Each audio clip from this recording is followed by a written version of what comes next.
अगला पार्ट, उनका खंडन मंडन करना और अंत में अपने हत्यारे को क्षमा कर उसे सहारा देना, यह सब मेरे बाल मन को बहुत रोमांचित करता था। उस पुस्तक में यही सारी बातें लिखी होती थी। तो वो कहते हैं कि खंडन मंडन करना और अंत में अपने हत्यारे को क्षमा कर देना और उसे सहारा देना। लेखक कहते हैं कि उस किताब में था, जो स्वामी दयानंद की पुस्तक थी, उसमें यही सब लिखा हुआ था कि किस तरह से उन्होंने सत्य को जानने के लिए जगह जगह घूमे, मनुष्यों के अंदर जो रूढ़ियाँ पैदा थी उनको निकालने का प्रयास किया, अपने हत्यारे को ही उन्होंने क्षमा कर दिया और उसे सहारा भी दिया। आखिरकार ये सब कैसे हो जाता था? यह सब मेरे बाल मन को बहुत रोमांचित करता था। रोमांचित करना, प्रसन्न करना। लेखक कहते हैं कि ये सारी बातें मेरे बाल मन में, मेरे बचपन के उस समय के मन में बड़ी ही अच्छी लगती थी, मुझे बहुत अच्छा लगता था।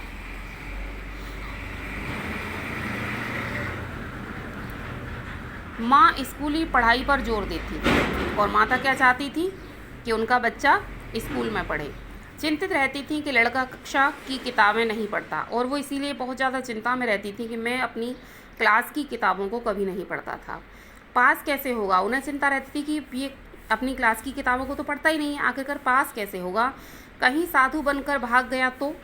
उनके मन में विचार आते थे कि अकेला लड़का है, कहीं ऐसा न हो कि इस तरह से किताबों को ये पढ़ता रहता है, कहीं घर छोड़कर भाग ना जाए। पिता कहते जीवन में यही पढ़ाई काम आएगी, और पिताजी क्या कहते थे कि कोई बात नहीं, जो पढ़ता है उसे पढ़ने दो, इसे यही पढ़ाई इसके काम आएगी। मैं स्कूल नहीं भेजा गया था। लेखक कहते हैं कि मुझे स्कूल नहीं भेजा गया था। शुरू की पढ़ाई के लिए घर पर मास्टर रखे गए थे और जो प्रारंभिक पढ़ाई होती है उसके लिए घर पर ही अध्यापक रख दिए गए थे। पिता नहीं चाहते थे कि मैं ना समझ उम्र में गलत संगति में पढ़कर गाली गलौज सीखूं, क्योंकि पिता नहीं चाहते थे कि मैं विद्यालय में जाऊं और जो गलत आदत के बच्चे होते हैं उनके साथ बैठूं और छोटी सी उम्र में उनसे मैं बुरी आदतों को सीख जाऊं, बुरे संस्कार ग्रहण करूं और बुरे संस्कार मेरे अंदर आ जाएं। अतः जब मैं कक्षा 2 तक की पढ़ाई घर पर कर चुका, तब स्कूल में मेरा नाम लिखवाया गया। लेखक कहते हैं कि जब मैंने कक्षा 2 तक की पढ़ाई पूरी कर ली, उसके बाद मेरा नाम स्कूल में लिखवाया गया। मैं तीसरे दर्जे में भर्ती हुआ, अर्थात वो तीसरी क्लास में स्कूल में उनका एडमिशन हुआ। दर्जे में भर्ती होना, तीसरी क्लास में एडमिशन होना। उस दिन शाम को पिताजी उंगली पकड़कर मुझे घुमाने ले गए, और उस दिन क्या हुआ, पिताजी उन्हें अपने साथ उनका हाथ पकड़ा, उंगली पकड़ी और उन्हें घुमाने के लिए ले गए। लोकनाथ की दुकान से अनार का ताज़ा शरबत मिट्टी के कुल्हड़ में पिलाया और सिर पर हाथ रखकर बोले। पिता ने क्या किया कि जो लोकनाथ जी की दुकान थी उस पर उन्होंने अनार का शरबत लेखक को पिलाया और उनके सिर पर हाथ रखकर कहने लगे, वायदा करो कि पाठ्यक्रम की किताबें भी इतने ही ध्यान से पढ़ोगे, माँ की चिंता मिटाओगे। और उन्हें समझाने लगे कि आज तुम मुझसे वादा करो कि अब तुम्हारी माँ तुम्हें लेकर हमेशा चिंतित रहती हैं, तुम उनकी चिंता को मिटा दोगे और इतने ही ध्यान से अपनी स्कूल की किताबों को पढ़ा करोगे जैसे तुम घर की किताबों को पढ़ते हो। उनका आशीर्वाद था या मेरा जी तोड़ परिश्रम कि तीसरे चौथे में मेरे अच्छे नंबर आए। वो लेखक कहते हैं कि न मालूम पिता का आशीर्वाद था या मेरी मेहनत थी, तीसरी और चौथी कक्षा में मुझे बहुत अच्छे नंबर मिले और 5वें दर्जे में तो मैं फर्स्ट आया, और जब मैं 5वीं क्लास में आया तो मैं पूरी क्लास में फर्स्ट आया। माँ ने आंसू भरकर गले लगा लिया और इस पर माँ की आंखों में आंसू आ गए और उन्होंने उन्हें गले से लगा लिया।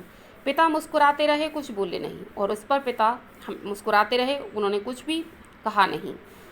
अंग्रेजी में मेरे नंबर सबसे ज़्यादा थे। लेखक कहते हैं अंग्रेजी विषय में मुझे सबसे अधिक नंबर मिले थे, अतः स्कूल से इनाम में 2 अंग्रेजी किताबें मिली थीं और इसीलिए उन्हें स्कूल से पुरस्कार के रूप में 2 अंग्रेजी की पुस्तिकाएं दी गई थीं। एक में 2 छोटे बच्चे घोंसलों की खोज में बागों और कुंजों में भटकते हैं। एक किताब थी जिसमें क्या था कि 2 छोटे छोटे बच्चे हैं, घोंसलों की खोज में बागों में पेड़ों की डालों पर भटक रहे हैं और इस बहाने पक्षियों की जातियाँ, उनकी बोलियाँ, उनकी आदतों की जानकारी उन्हें मिलती है। और इससे क्या होता है, लेखक कहते हैं कि इस तरह से मैंने जब वो बुक पढ़ी, वो किताब पढ़ी, तो उसमें मुझे पक्षियों की जातियों के बारे में, उनकी आदतों के बारे में, उनके बारे में बहुत सी जानकारी मुझे मिली। दूसरी किताब थी ट्रस्टी द रग। दूसरी किताब का क्या नाम था? ट्रस्टी द रग, जिसमें पानी के जहाज़ों की कथाएं थीं। जिसमें क्या था? पानी के जहाज़ों की कहानियाँ थी। जहाज़ कितने प्रकार के होते हैं, कौन कौन सा माल लाद कर लाते हैं, कहाँ से लाते हैं, नाविकों की ज़िंदगी कैसी होती है, कैसे कैसे जीव मिलते हैं, कहाँ पर व्हेल मछली होती है, कहाँ पर व्हेल होती है, कहाँ शार्क होती है। पानी के जहाज़ों वाली किताब में क्या था कि वो जहाज़ कितने प्रकार के होते हैं, कौन कौन सा माल कहाँ कहाँ से लाद कर लाते हैं, उनको चलाने वाले जो नाविक होते हैं उनकी ज़िंदगी कैसी होती है, समुद्री जीव कैसे होते हैं, व्हेल मछली कहाँ पर मिलती है और शार्क मछली कहाँ पर होती है, इत्यादि जानकारी उस किताब में थी। किसमें? Trustee the rug.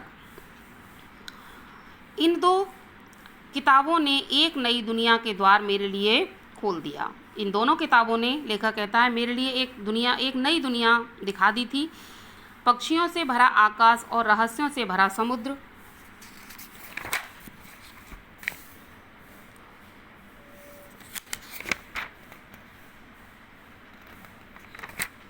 जिसमें क्या होता था? पक्षियों से भरा हुआ आकाश होता था और रहस्य, जिसमें जो समुद्र इतना विशाल का समुद्र जिसमें अनेकों रहस्य छिपे होते हैं, वो सारी बातें लेखक के मन में हमेशा आती रहती थी। पिता ने अलमारी के एक खाने में अपनी चीज़ें हटाकर जगह बनाई और मेरी दोनों किताबें उस खाने में रखकर कहा, आज से यह खाना तुम्हारी अपनी किताबों का, यह तुम्हारी लाइब्रेरी है। यहाँ से आरंभ हुई उस बच्चे की लाइब्रेरी। लेखक कहता है कि जब मुझे पुरस्कार मिला तो पिताजी बहुत प्रसन्न हुए। उन्होंने अपनी अलमारी में से एक खाना खाली किया और उसमें मेरी दोनों किताबें रख दी और कहा, यह खाना आज से तुम्हारा है, तुम अपनी किताबें यहाँ रख सकते हो और ये तुम्हारी अपनी लाइब्रेरी होगी। लाइब्रेरी मीन्स पुस्तकालय। और यहाँ से लेखक यानी उस बच्चे की लाइब्रेरी शुरू हुई। आप पूछ सकते हैं कि किताबें पढ़ने का शौक़ तो ठीक, किताबें इकट्ठी करने की सनक क्यों सवार हुई? लेखक कहता है आपके मन में ये भी विचार आता होगा कि किताबें पढ़ना तो ठीक था, लेकिन इनको इकट्ठी करने का शौक़ मुझे कहाँ से लगा? उसका कारण भी बचपन का एक अनुभव है। लेखक कहते हैं उसका कारण भी मेरे बचपन का ही एक अनुभव है, उसे भी मैं आपको बताता हूँ।